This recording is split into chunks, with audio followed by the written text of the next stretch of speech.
Hello everyone, and thanks for joining School of the American Rifle. Today I'm going to take the opportunity to talk to you about who I am, what School of the American Rifle is and why it was started, and why we use so many gauges.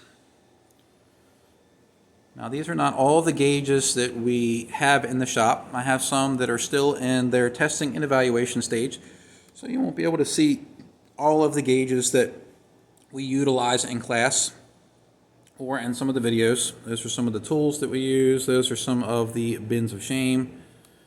There's our big M16 cutaway, and those are our USGI armorers gauges. That's more of a museum than anything else.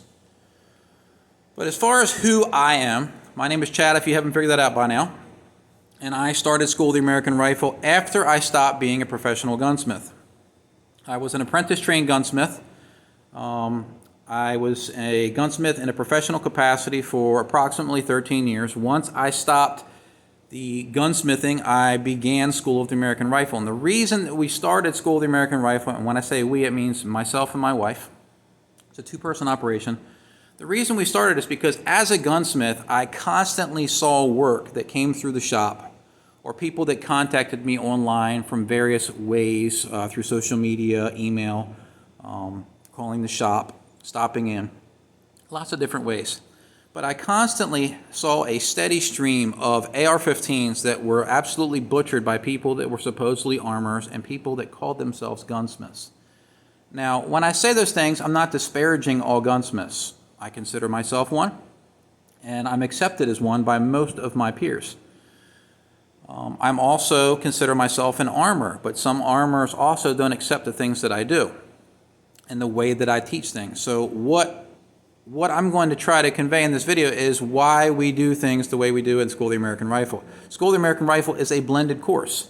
I take my education and experience with gunsmithing, and I take my knowledge of the limits of an armorer and the knowledge that they have to be experts in a particular platform, and I blend them together. Armorers generally will be experts on a particular platform, and they won't modify things for the most part. They will inspect or gauge things, and then if something falls outside of that tolerance, they'll replace it. Where a gunsmith, they're taught, depending on how they're taught and who teaches them, how to fabricate things out of raw materials or to modify things, machine things, file things, solder things, weld things, and so on. So they're taking several trades and mixing it into that gunsmith umbrella. And unfortunately, there are a lot of people in the country that call themselves gunsmiths that absolutely hack up the AR-15. So the reason that I started School of the American Rifle is because I saw all the damage of all these people that were bringing in rifles that were either serviced by a professional gunsmith, an amateur gunsmith, or people that called themselves armor, whether they were accredited armorers or they were just people that read books and called themselves armorers. But I wanted to bridge the gap or the problems that I saw and try to minimize them. So School of the American Rifle was born. So what is different about School of the American Rifle classes compared to other armor and build classes is the depth in which we go into. We go into an extensive amount of gauging and troubleshooting.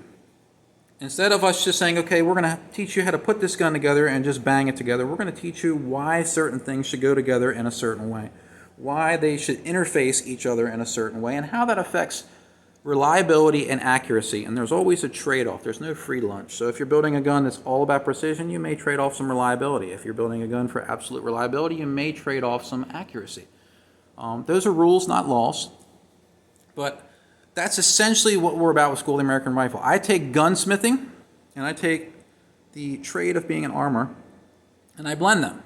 I try to teach people to stay inside of their wheelhouse and not to go beyond what their capability or skills or allowing them to do and still end up with a professional result. So I'm not going to teach every student, okay, you break out a Dremel tool and you start hacking up things. It's not the way we do things. There's a proper way, there's an improper way to do pretty much everything when it comes to building, maintaining, and inspecting the AR-15.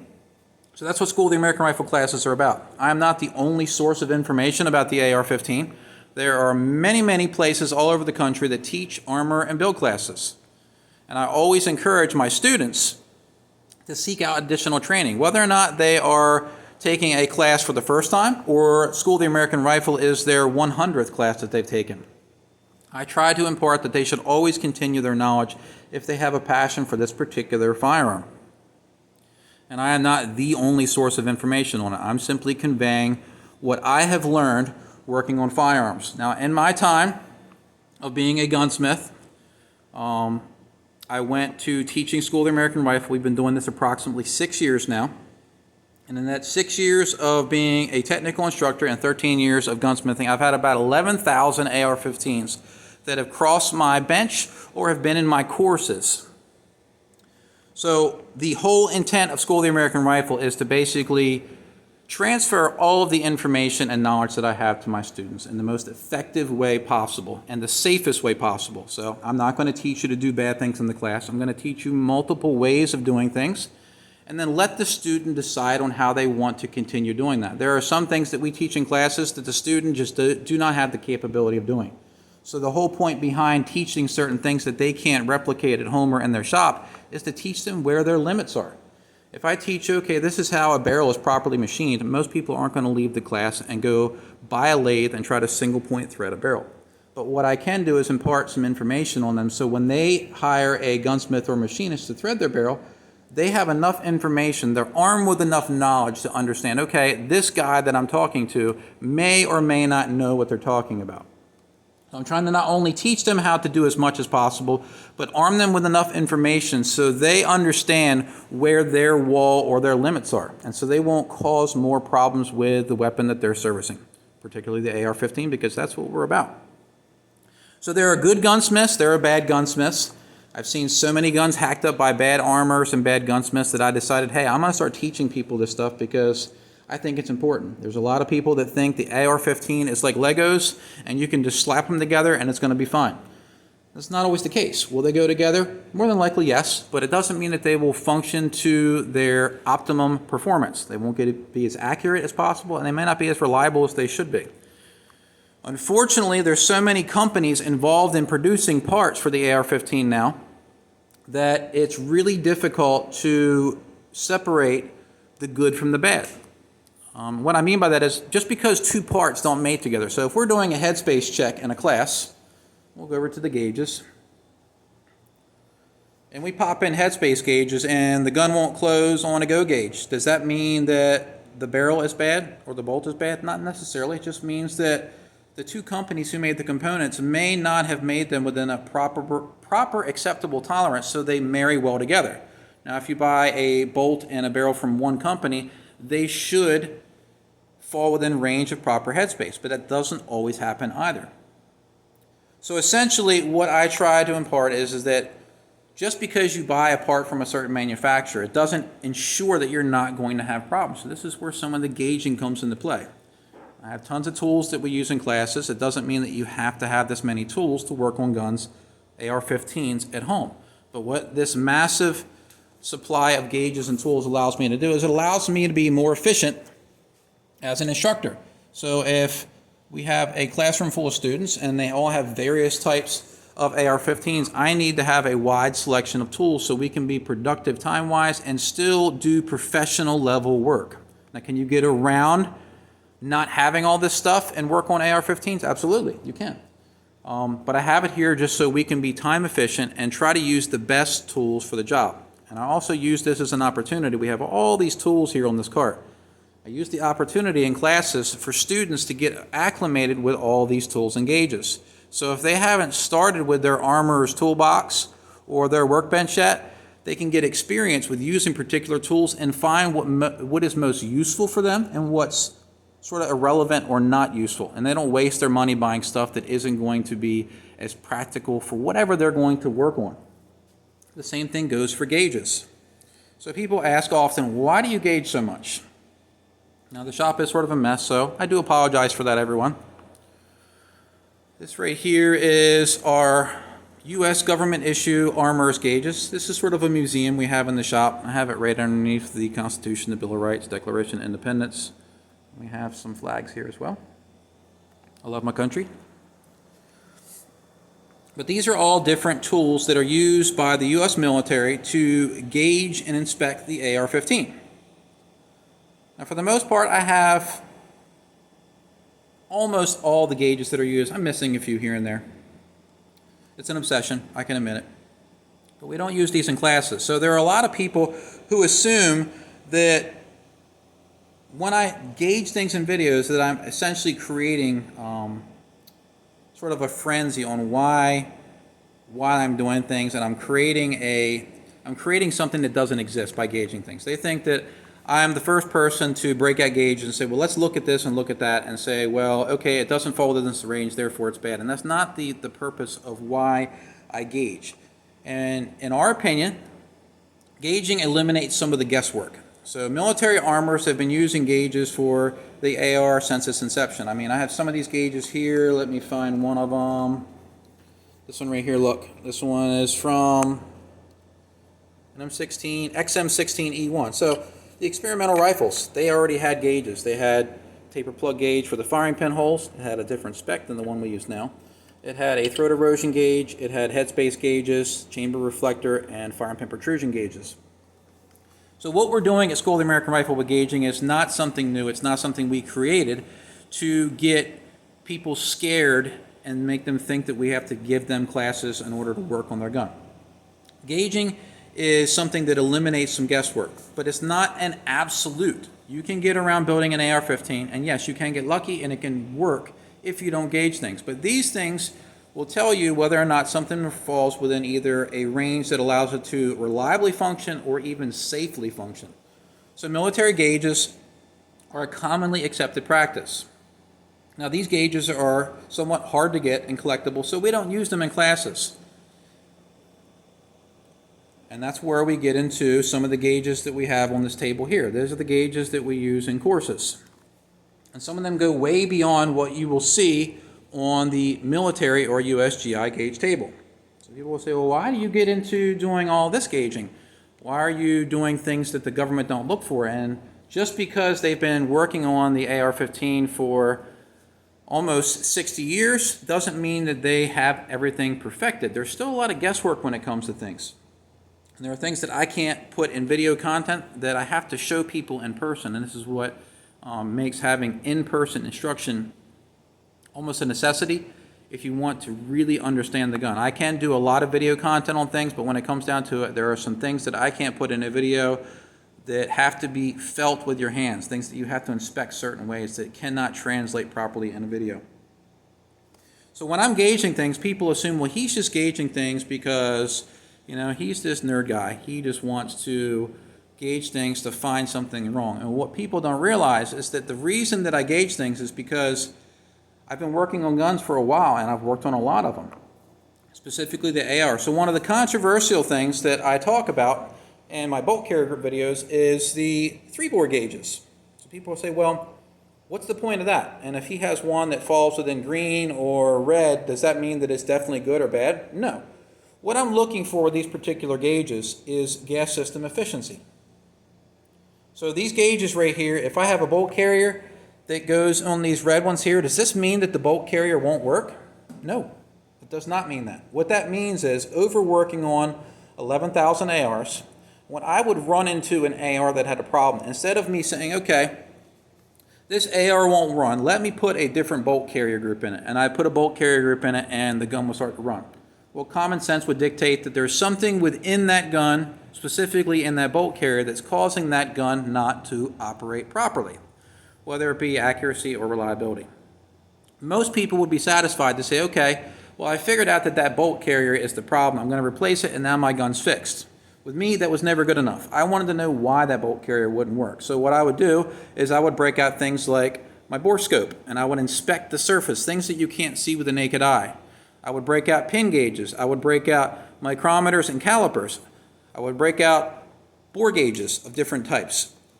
All different measuring tools that I could get access to and try to figure out why things would not work a certain way. So then I would reverse engineer gauges. So these gauges right here are not what you would find in the military TDP or technical data package. These are basically sizes that I found over the years that tell me, okay, if the gun is under gas, so if it has a small gas port, it doesn't bleed off a lot of gas from the barrel, you need to have generally something that is very efficient, something that's in the green range for the bolt carrier group to work properly, to chamber extract and eject a round. If you have a gun that's overgassed, you may need to have a bolt carrier that is in the red range, or the gun has issues with bolt speed, too excessive carrier velocity, things like that. So just because a bolt carrier group falls in a certain range on these gauges I use doesn't mean that it's junk. It doesn't mean that it's not going to work. There is a lot going on in the gun, and this is apart from my classes. This is one of the presentations that I use. This is a cutaway of the firearm working in digital format, and it's showing how the gas port bleeds off gas, how it pressurizes the carrier, how the bolt unlocks, extracts, ejects, and then chambers another round when it strips it from the magazine. And something a lot of people focus on solely is just the size of the gas port. They talk about, well, if I have this size gas port, then I should use this size buffer. Well, what they forget is there is all the stuff that occurs between that gas port and the buffer. So if your gas block does not fit your barrel with a tight seal, you'll lose gas. If your gas tube does not fit your gas block efficiently or with proper tolerance, you will leak gas.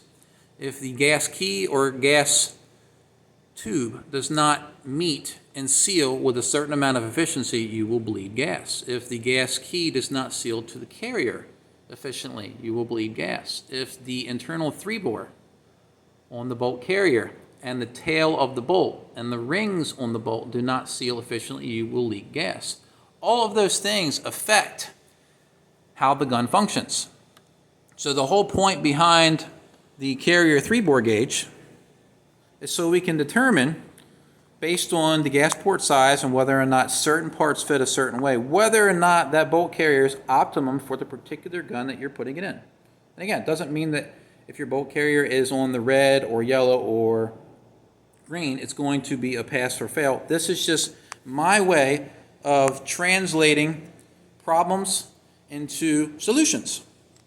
So I would take a problem bolt carrier, gauge it out, and over thousands of bolt carriers, I found my own range for this. Now, if you don't have a School of the American Rifle class under your belt, then you don't have access to this particular data as far as those numbers go. What I can tell you is that if you use the TDP or the technical data package, you can get close to this range. The downside about relying solely on the TDP is the TDP is for military issued weapons that shoot NATO pressure ammo, and there's very few variables with those things. So if you buy a civilian AR-15, it can go outside of the guidelines for the technical data package. There can be certain things that are cut or gauged out in a certain way that may or may not work with NATO spec ammo, but maybe it will work fine with some of the ammunition we see on the civilian market. We see a huge variety of ammunition types on the civilian side. When in the military, they only deal with a handful of loads. When it comes to the military, they only have a couple barrel configurations, a couple buffer configurations, a couple types of magazines that are approved, a couple types of fire control groups that are approved, and then you have different coatings that are approved. On the civilian side, we have multiple types of buffers that can be used, buffer springs. We have dozens of magazines. They all feed a little bit differently depending on the angle of the rounds, depending on how fast or efficient the spring is. We have different fire control groups. We have different bolt carriers, whether they be Half Moon, AR-15, M16, all these coatings. The 3-bore vary tremendously. We have different chamberings. We have different gas system lengths. So on the military side, generally you'll see carbine and rifle length, and then like on the URGI, you'll see it mid-length, depending on the barrel configuration that is. But there's all these different variables that we see on the civilian side that the military doesn't see. So what the purpose of the gauging is to get us within a range of proper function for what we see with the variables that you'll see on the civilian market between all the companies who have their finger in that manufacturing pie. So this is a way for you to get an extensive education on troubleshooting the AR. That's what I try to convey in my classes, how to understand how the gun works, and the gauging helps with that. How to troubleshoot the gun based on your understanding of the way the gas system operates, how different aftermarket variables in the civilian market can cause a lot of difficulty with pinpointing problems. And then what the gauging also does is the gauging eliminates guesswork. So can I get away with just randomly taking a bolt carrier group and a barrel, slapping it in a gun, and firing it? Yeah, I can. But what a headspace gauge will tell me is, okay, whether or not that chamber is cut short, whether that chamber is cut too long. And it will allow you to say with almost 100% certainty that that gun falls within safe tolerances.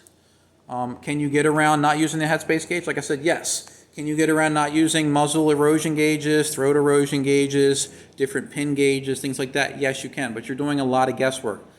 Even if you're doing physical inspections where you're looking at things, you're touching things, there are certain things that the naked eye can't see. You can have a completely shot out barrel and it looks great. Then you fire up the bore scope and it looks completely different. It can look great, but then you put in erosion gauges and it fails. So what that does is it allows us to get a baseline when we're building a new gun to say, okay, this is where things fall. And then as the gun starts to wear in, it'll tell you where things are wearing in a certain pattern, whether they're accelerating with a normal amount of wear, or maybe they're not wearing at all, and you know that you're fine. It just gives you a baseline of where you're starting at when you're building a gun. And the gauging also allows you to detect some problems before they actually rear their head. So I believe the purpose of an armor, or the purpose behind taking classes, is to better understand the gun, not only so you can build one and fix it, but to also head off problems before they happen. So my philosophy behind being an armor or a gunsmith is so you can have someone hand you a malfunctioning AR or a functioning AR and either fix it if it's malfunctioning or detect something before it breaks or fails and say, okay, we need to address this before the gun stops working. So if you are a military armor or a law enforcement armor, or you're an armor that works on guns that people use for self-defense, you should have the knowledge to be able to look at that gun, gauge that gun, troubleshoot that gun in a way that you can say to that owner or that law enforcement officer or that military service member, hey, this gun may have a problem that we have to address. It's about to start having problems. We need to change out this, replace this, or modify this. Modify is more on the gunsmithing side though. So that's what the gauging does. The gauging is for me taking problem guns that I've seen in my gunsmithing career and in my experience as a technical AR instructor and applying them in a way that removes a lot of the guesswork. We even get into things in classes about thread tolerances. We have class 3 threads, class 2 threads, thread ring gauges, thread plug gauges. Do you have to use stuff like that? No, not at all. But what it does is it gives you an understanding on how parts interface and what you may have to do to remedy a problem when two parts don't fit together as they're intended to. And if you really dig into the way the weapon is built, the technical data package, and then the variables you see on the civilian market, you'll understand that there are certain things that you have to go outside of the box on, and that's what my courses attempt to do. They attempt to inform you so you can then decide whether or not the gun needs to have a part replaced, or whether or not you can modify it, or you can do something to make it work where it's not a shortcut or a handicap, so where the gun's going to work for a little while and then stop working. But that's the whole point behind gauges. Can you avoid using headspace gauges? Yep. You can chamber a factory round, and if you have trouble extracting that factory round before it's fired using the charging handle, that's usually an indication that you have short headspace. Some people are like, oh, that makes sense. Will that tell you if you have excessive headspace? No, that only gives you a possible variable. And just because that one particular brand of ammo chambered and extracted fine doesn't mean the next brand of factory ammunition will chamber and fire reliably either. There is a range for SAMI specifications that ammo can fall within. So you can have factory ammo that chambers just fine and then move to another brand, and it may not if your chamber is on the shorter side. So another controversial thing is some of the gauges that I offer for sale. Now, if you remember, we talked about the military gauges, all right? Those things are very hard to get. They're highly collectible. We don't use those in the classes. So what would you use if you wanted to apply some of that knowledge that the government or the military uses to troubleshoot the AR-15/M4/M16? Well, you would buy civilian counterparts to those gauges. And there are counterparts on the market for gauges. Pacific Tool and Gauge makes barrel straightness gauges, muzzle erosion gauges, throat erosion gauges. Those are available from Pacific Tool and Gauge. Brownell sells their version of them. Headspace gauges on the civilian market, unfortunately, are made in a way that you have to take apart the bolt to use the headspace gauge because the back interfaces the entire face of the bolt. So to avoid having to disassemble the bolt, I modify my gauges so I don't have to disassemble them to do a headspace check. And that's how the military fuel gauge is set up. So I started doing that for my classes. And then people are like, well, I'd like to have that gauge. Can you make me one? Or I would use my custom-made taper pin gauges. And people were like, wow, I'd like to have that. Can you make that for me? I'm not out to sell gauges. I'm basically doing it as a community service. People that can't find something on the civilian market, I'm attempting to close that gap. So that's essentially what I'm about, what School of the American Rifle is about, and why we gauge. It has to do with the experience that I've encountered, and I'm trying to transfer that information to my students and for those that watch. If they can't come out to a class, I'm trying to transfer as much knowledge as possible to those who are thirsty for that information. I'm not the only source of information, but I try to do my best to transfer that knowledge to my audience in the best way possible. And gauges are one way that I remove some of the guesswork. So hopefully you found this video somewhat educational, and I appreciate all you who watch, and stay tuned for more video content coming up soon. Thanks for watching.